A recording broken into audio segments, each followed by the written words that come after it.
Chocolate. Ekitabo ky'abade.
Weyanziza. Okay.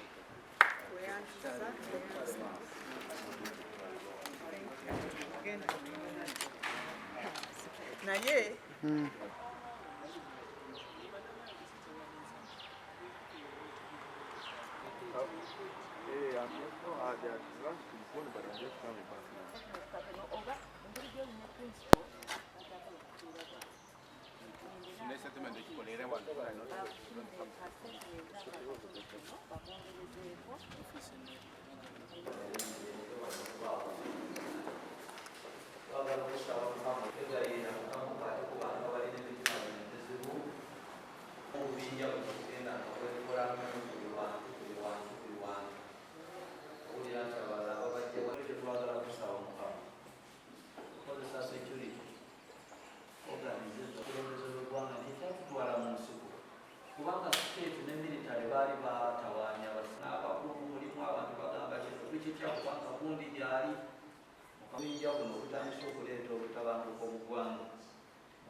those whom we think are behind, once evidence is gathered and they are being pinned that they are the ones who are involved in what is taking place, then they will be taken to courts of law, because from what I've been hearing, people have been arrested, they have been making arrests, but people released along the way, which is not good, because if you arrest somebody and then the next day they are released, the same criminal acts continue to happen in an area, which is wrong. So we want to engage courts of law.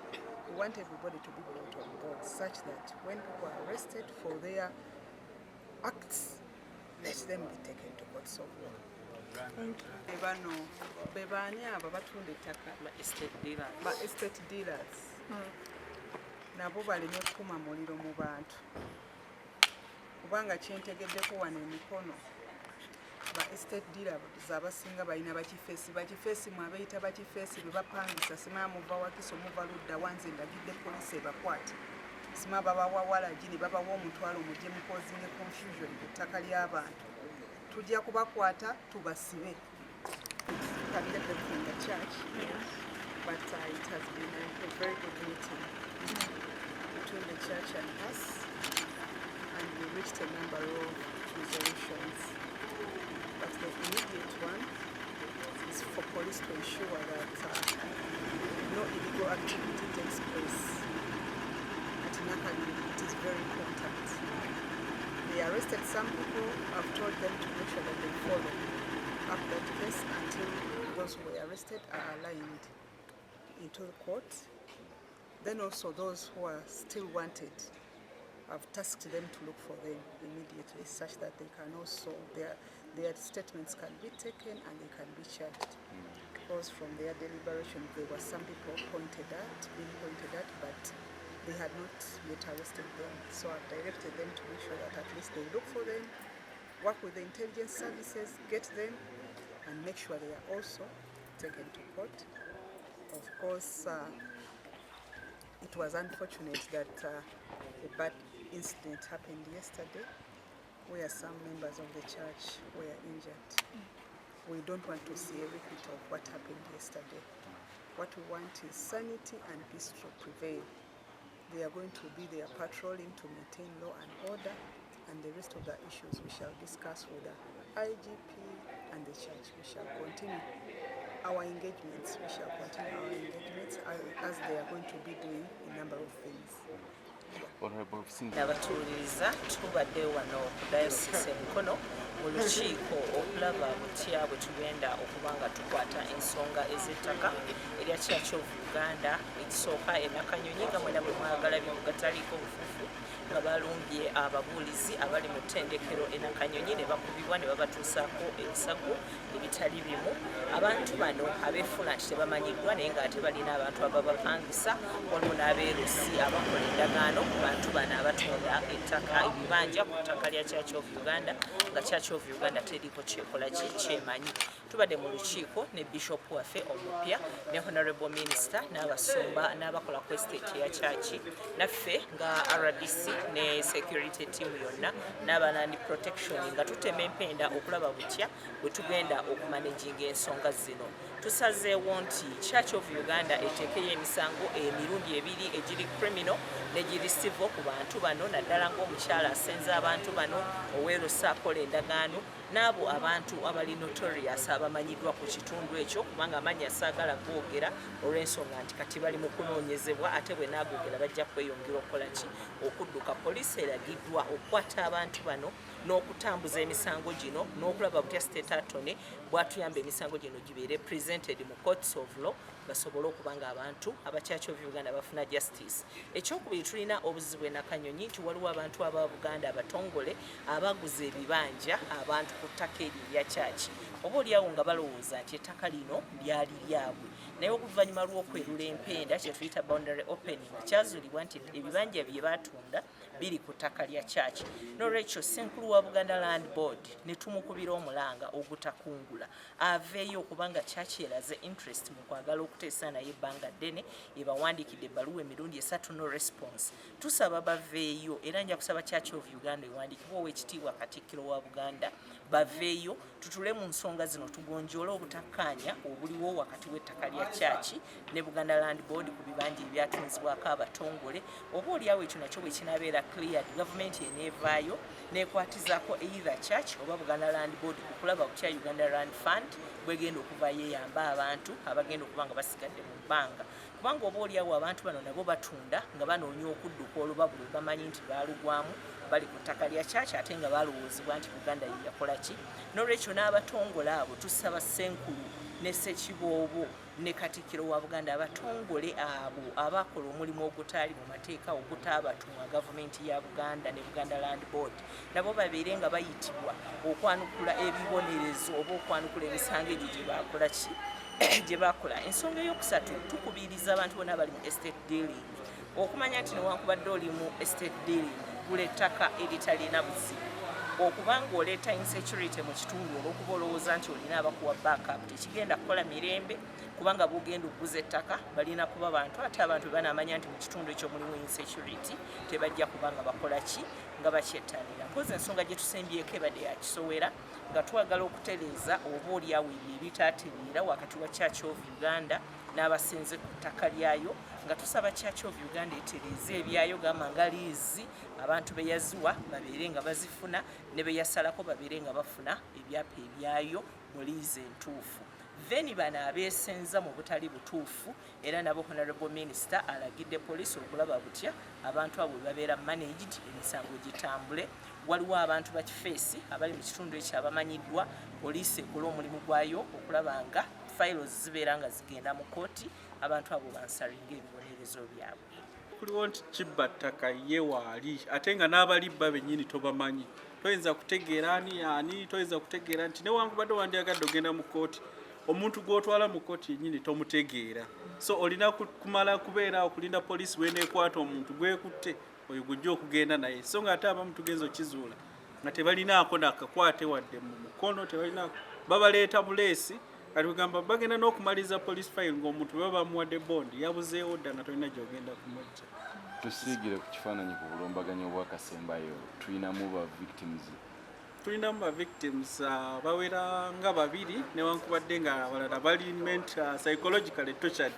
Ekyo kye tuyinza okugamba kuba abayizi abamu baatidde oluvannyuma lw'okulaba ebyo naye nga omuyizi yakubiddwa eriiso ali mu kujjanjabwa omulala embirizi zaafunye obuzibu naye ali mu kujjanjabwa naye twagala kwebaza poliisi ekkulu at least baakoze kye basobola okulaba nti bataasa embeera ne bagezaako okunoonyereza n'omukyalo oyo yennyini gwe bagamba apangisa abantu abo naye kennyini balabika nga bagenda kumukwata okunaazibira tusuubira nti banaaba bamaze okumufuna meeting eno bijja kutaasa embeera kuba at least tukakasiddwa obukuumi bugenda kutuweebwa tukakasizza nti poliisi egenda kutubeera mu mbeera zonna n'okuviira ddala waggulu Ayingide bagezaako okumunoonya okulaba nti at least clearinga security twengekinga abasirikale abafa aba private nga kwe tugatta ne poliisi okulaba nti batuwa obukuumi ku ttaka lyaffe. Taata biki ebituukiddwako mu meeting egyo? Ebituukiddwako kwe kulaba nti clearinga security eyaffe ng'ekkanisa private security egendewo abasirikale okutuyamba ekyamasomero okugalibwawo ag'ekisomero ag'ennakanyonyi agali mu buzibu ekyo tusazeewo tegaggalwawo gasigale nga gagenda mu maaso naye obukuumi bweyongereko okuva ku poliisi ennaggalama ne poliisi y'omukalagi.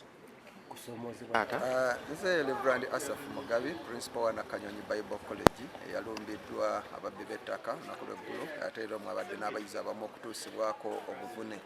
Naye kaakano wenjogerera embeera ekyasiriikiriddemuko kubanga twafunye aba security okujja okutuyambako okwo ateereza n'okujja kwa minisita kaakano kujja kwongera okukakkanyako ku mbeera naye nga mu kiseera kino abayizi we bali basoma bakakkamu newankubadde bafunyeemu embeera eggula ey'okutya abakubiddwa kaakano basiibuddwa era ngenda kubazzaayo ku college bagende mu maaso newankubadde bakyalina obuvune nga bakyalina okulumizibwa naye neebaza amaanyi gonna gateekeddwamu tukyalina okutya naye tusuubira nti buli kimu kijja kudda mu nteeko ate naffe era tetugenda kutuulira awo tujja kusigala nga tuli bulindaala onaffe okwaŋŋanga abo bonna abanabazze ate era okutulumbagana naye nga tuyambibwako ate era ne security nga bwe tukakasiddwa nti bagenda kubeera wamu naffe. Nammwe mwetegese mwerinze?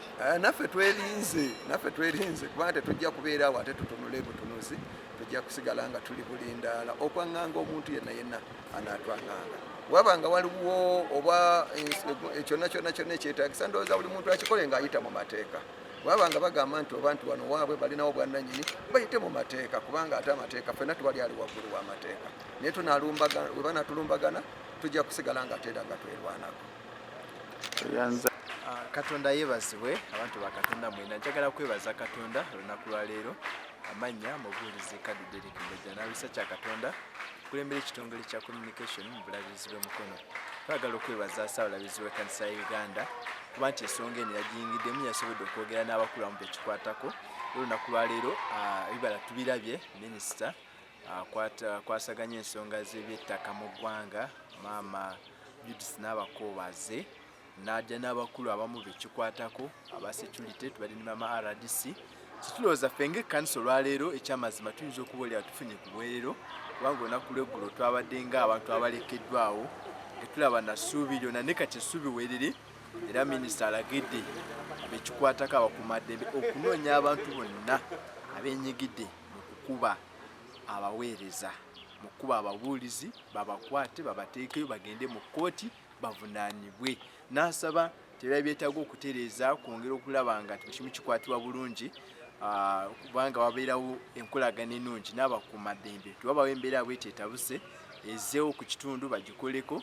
Era twebaza nti abakuumaddembe basuubiza nti bagenda kukola ekino okulaba nga embeera eyabaddewo tegenda kukola musofo ng'ekkanisa. Twagala okwebaza Katonda olw'ekyo, twagala okusaba abaweereza abali ku ground nti bongere okubeera bulindaala naye nga buli kimu kye bakola bakikole n'amaanyi n'okuba essuubi nti kati obukuumi weebuli, security weeri, poliisi weeri, buli kimu kati kitambula bulungi. Ensonga nze omu ku abo be baakubye, nze omu ku abo be baakubye nga ntaasa munnange nange ne bankuba omuggo muno naye olw'ekisa kya Katonda nsuubiranga nja kuwona kubanga batuwaddeko ka treatment era nsuubira era bajja kutwongera treatment kuba batugambye tukomewo nga 9 batuwe treatment naye ekyokuddayo eri sikitidde kubanga nti Katonda waali buli kimu kisoboka.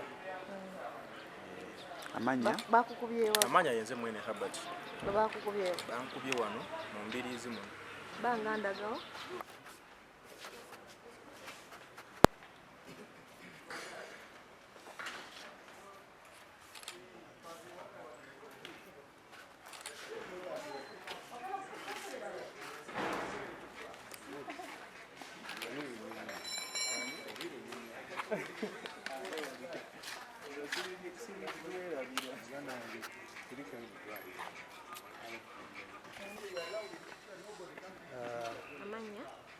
erinnya lyange nze Samuel Kamuze lw'ekisa kya Katonda Guild President ow'e Nakanyonyi. Abasajja gye balumbye kubanga batutuusa mu mbeera efaanana bweti ate era bwe tutuuse kaakati waliwo ku njawulo mu kiseera kino kubanga tujjanjabiddwa mu Mukono Church of Uganda Hospital era twebaza bakitaddemu amaanyi okulaba nga tujjanjabirwa era ne twebaza omulabirizi nga byonna ebikoleddwa era tukkiriza nti tujja kusooka n'okusingako wano essaawa yonna tujja kuba nga tutereera olw'ekisa kya Katonda. Kati saawa zino oddayo eri naye kiki toli mu kutya konna? Sirina kutya mu mbeera eno olw'ensonga nti kino kankyogere bwe nti nebaza Katonda kubanga kyabaddewo kubanga singa tekyabaddewo abantu olw'okuba nti kiri kyamaze okubaawo era baasituse abavuddewa. Twebaza ne minisita Judith Nabakooba okuba nti atuuse gyendaga ate era sisobola kugamba nti oba ngende waka oba ngendewa wabula ngenda wennyini okwongera okulaba nga ne bannange babeera safe mu mbeera efaanana bweti. Ne omutwe gw'obulumi buli butya? Omutwe guno gukyannumira ddala okwetooloola mpozi n'omugongo kwe bakubye emiyini kubanga gye bakozesezza wamu n'ejjambiya mukyali mu peyini ey'amaanyi naye nga tukkiriza nti tujja kutereera.